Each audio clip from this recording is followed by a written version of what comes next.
오늘은 창세기 41장 말씀입니다. 정직케 된 요셉. 1절에 보니까 술 맡은 관원장이 사면을 받은 지 2년이 지났습니다. 그런데 그때 마침 바로가 꿈을 꾸고 괴로워합니다.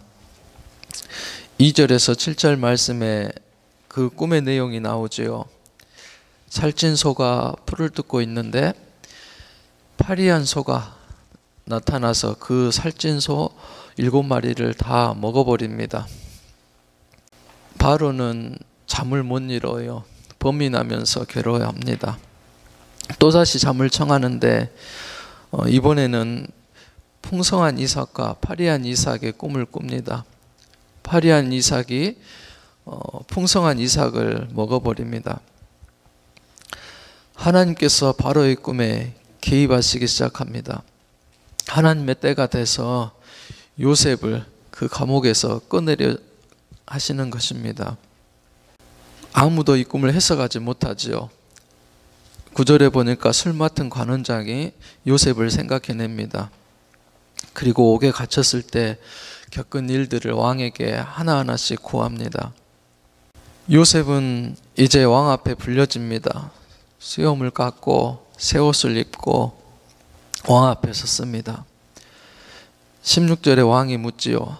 이 난해한 꿈을 너가 해석할 수 있겠느냐? 요셉이 대답합니다. 내가 아닙니다. 하나님께서 바로에게 평안한 대답을 하시리이다 라고 그렇게 대답합니다. 이게 무슨 뜻이냐면 꿈은 하나님이 해석하십니다. 하나님을 높이고 하나님을 말하고 하나님께 영광을 돌리고 있는 것입니다. 25절에 꿈을 해석합니다. 그 풍년이 있다가 7년 후에는 흉년이 될 것입니다. 그래서 풍년이 있을 때 차곡차곡 곡식을 잘 저장했다가 7년 흉년을 대비하고 준비해야 합니다라고 그렇게 말을 합니다. 계획을 세워서 앞으로 될 일을 지혜롭게 대처하라라고 말하는 것입니다. 곡식의 5분의 1을 모아서 바로를 위해서 각 성에 저장하십시오 라고 대책을 내어놓습니다. 7년 환란을 준비하라는 것입니다. 계획을 세우고 준비하라는 것입니다. 관리를 하라는 것입니다. 건강도, 물질도, 신앙도, 영성도, 또 주님께 충성하고 헌신하고 봉사하면서 하는 이 모든 것들을 조축해라 하는 것입니다. 언제 준비하라는 것입니까? 지금입니다. 풍성할 때, 풍년의 때에 흉년을 준비하는 지혜로운 믿음을 가지라는 그런 말씀이지요. 37절에 보니까 바로와 신하들이 이 일을 좋게 여기고 탐복합니다. 정말 하나님의 신에 감동된 사람이로구나. 너 같은 지혜를 어디서 찾을 수 있겠느냐라고 바로가 감탄을 하죠. 그리고 바로 총리직을 맡깁니다. 나라의 살림을 하게 하는 것입니다. 그리고 종의 신분에서 왕 다음으로 제2인자의 그런 서열에 올려놓습니다. 40절에 보니까 인장반지를 주고 복음 수레를 주고 또 세마포 옷을 줍니다. 총리의 정권을 맡기는 것입니다. 그리고 이름도 새롭게 지어줍니다. 사브낫 바네아라고 생명의 부양자, 이 나라의 구원자라는 그런 뜻입니다. 하나님의 종, 또 그 백성을 먹이는 양식을 공급하는 하나님의 종은 하나님께서 만들어가고 세워가신다는 것입니다. 요셉처럼 성령에 감동된 사람, 하나님의 영에 감동된 사람을 그 특징을 보면 항상 하나님 한 분만 경외하는 믿음이 그 속에 있습니다. 주님의 마음을 가지려고 하고 주님을 전하려고 하고 주님을 높이려고 하고 하나님 주시는 힘과 능력으로 힘을 얻어서 그 맡겨주신 일을 감당하게 하십니다. 그리고 주님 앞에 쓰임받게 하세요. 그것이 가장 좋은 축복이 되고 은혜가 됩니다. 추석 때에 천안에 올라갔어요. 그래서 천안에 집사람이 다니는 천안중앙교회가 있는데 그 담임 목사님이 은퇴한 지 얼마 되지 않으셨어요. 그런데 장모님 장인어른이 너무 목사님을 잘 섬기니까 저희하고 상관이 없는데 저희를 너무 귀하게 여기시고 좋게 보셔요. 그래서 기니 할 말이 있으니 꼭 올라오라라고 그러시더라고요. 저는 너무 힘들어 갖고 추석 때 안 올라가려고 그랬거든요. 그래서 올라가서 하시는 말씀이 그런 말을 하시는 거예요. 자네 영성 관리 어떻게 하나? 자네 기도 생활 어떻게 하나? 자네 말씀 생활 어떻게 하나? 이제 하나님 앞에 서서 담임 목회를 하려면 세상의 방법이나 프로그램 가지고는 절대 영적인 권위를 세워서 목회할 수 없네. 큰 목회를 하려면 하나님 앞에 기도하는 그 기도가 있어야 하네. 뭘 준비해야 됩니까? 라고 물으니까 금식 기도할 준비를 하게 그러시는 거예요. 그리고 최자실 목사님이라는 분이 금식 기도의 열매라는 책을 썼으니 그거를 보고 금식을 훈련하네. 왜냐하면 목회라는 것이 하나님 앞에 하지 않으면 내가 먼저 알고 성도가 먼저 알고 영적 권위가 세워지지 않네.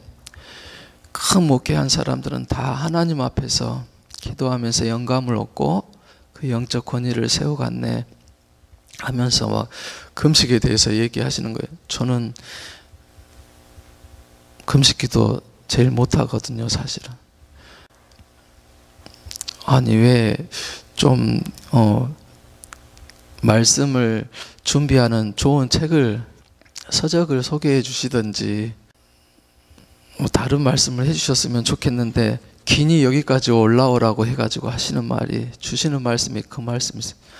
그리고 구충제를 먹고 하루 금식해보고 3일 금식해보고 일주일 금식해보고 10일 15일 금식해보고 이렇게 기도로 준비하면서 하나님 앞에 무릎 꿇는 것을 훈련하게 라고 말하시더라고요. 그래서 바로 내려와 가지고 책을 사고 이제 금식할 마음을 가졌어요. 아직 시작은 못했어요.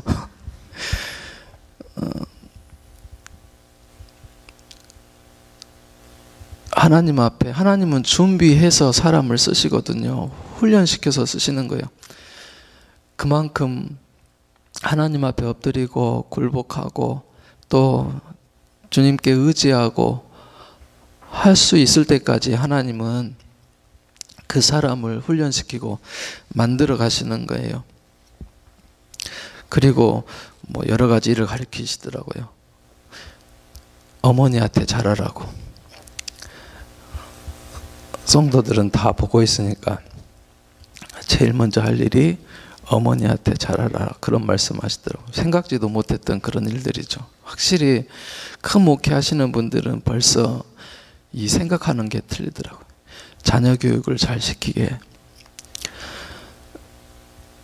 복병이 어디서 나올 줄 모른다는 거예요. 근데 제일 문제가 되는 것이 은혜를 갉아먹는 것이 자녀들이라는 거예요.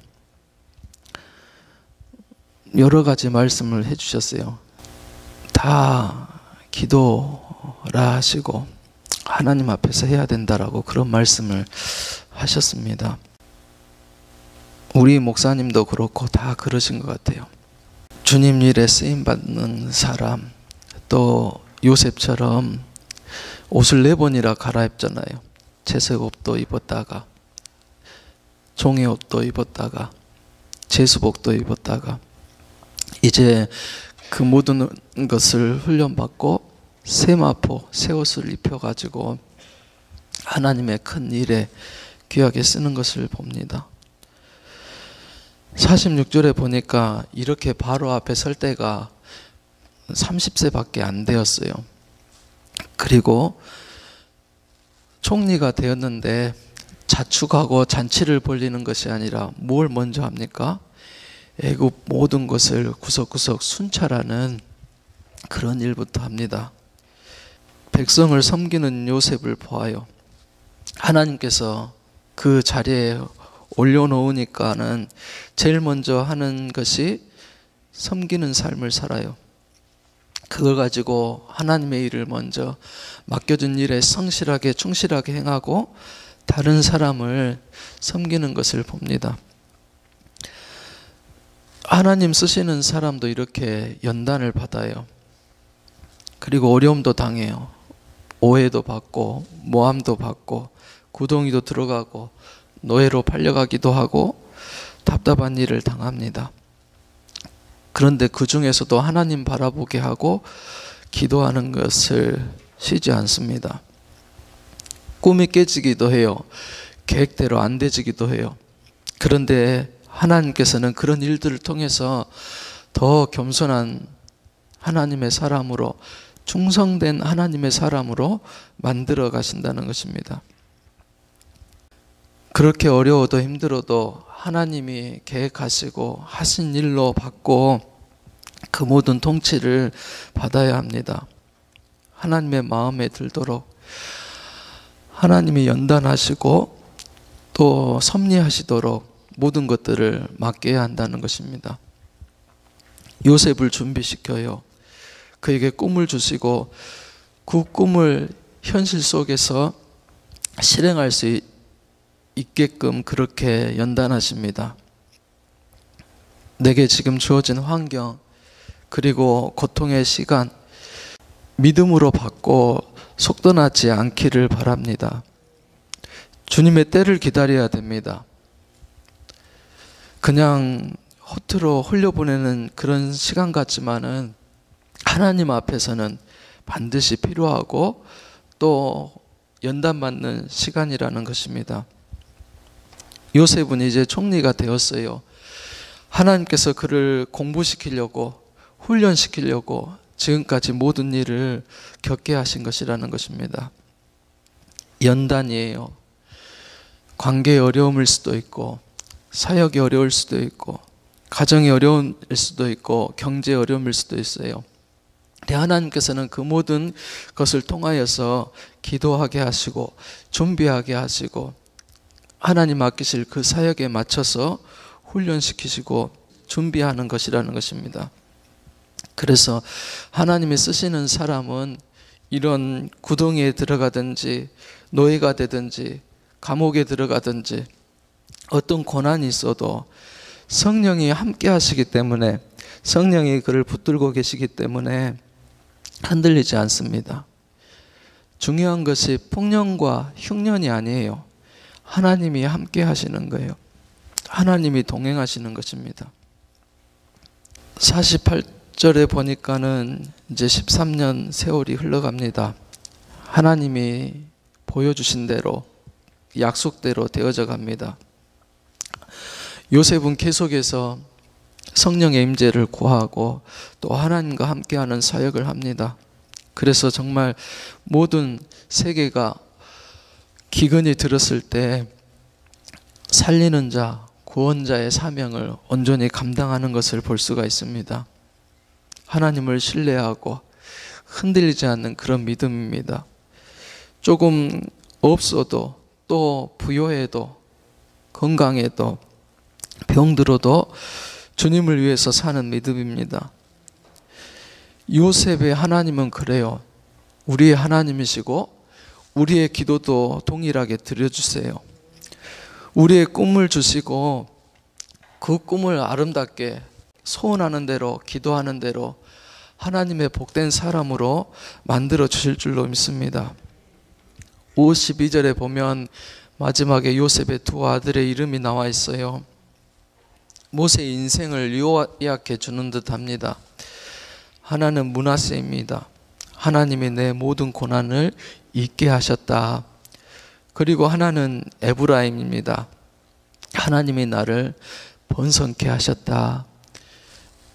요셉은 그렇게 아들들의 이름을 지었습니다. 지파가 되었어요. 축복을 받아서 자녀들이. 요셉의 지파는 없지만 므낫세, 에브라임 지파는 12지파 중에 하나가 되었습니다. 하나님과 함께하고 동행하고 그 앞에서 살고 하나님의 임재를 늘 경험하면서 그 가운데 살았던 그 삶의 모습이 자녀들에게도 후대에게도 그렇게 흘려갔던 것을 봅니다. 우리도 그런 같은 자녀의 축복을 주시기를 주님의 이름으로 축복합니다. 오늘 풍년과 흉년처럼 경제의 기근도 있어요. 그런데 영적인 기근도 있습니다. 앞으로 갈수록 어떻습니까? 세상으로 치우칠 것이고 또 우상을 섬길 것이고 더 부패하고 타락한 시대가 될 것입니다. 그때 우리는 더 기도해야 됩니다. 더 준비해야 됩니다. 우리의 다음 세대를 준비하고 또 양육하고 하나님의 선교와 전도의 사역에 총력을 기울여야 될 줄로 믿습니다. 안 된다고 하지만 지금이 가장 좋을 때예요. 지금이 가장 기도할 때예요. 위기와 타락이 오기 전에 또 그런 시대가 더 범람하기 전에 주님 앞에 서는 것을 기도하면서 더 믿음으로 준비해야 될 줄로 믿습니다. 은혜를 저축하고 기도를 저축하고 또 말씀을 저축하고 그렇게 하는 것이 바로 지혜가 되는 줄로 믿습니다. 오늘 요셉의 얘기를 들었어요.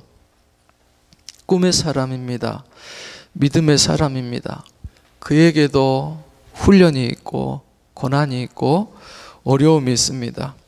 그런데 기도하고 성령 충만해서 그 은혜 안에 살게 되면 하나님께서는 반드시 하나님의 때 하나님의 시간표에 그를 건져서 꺼내서 하나님의 귀한 도구로 사명자로 구원자로 사용하여 주실 줄로 믿습니다.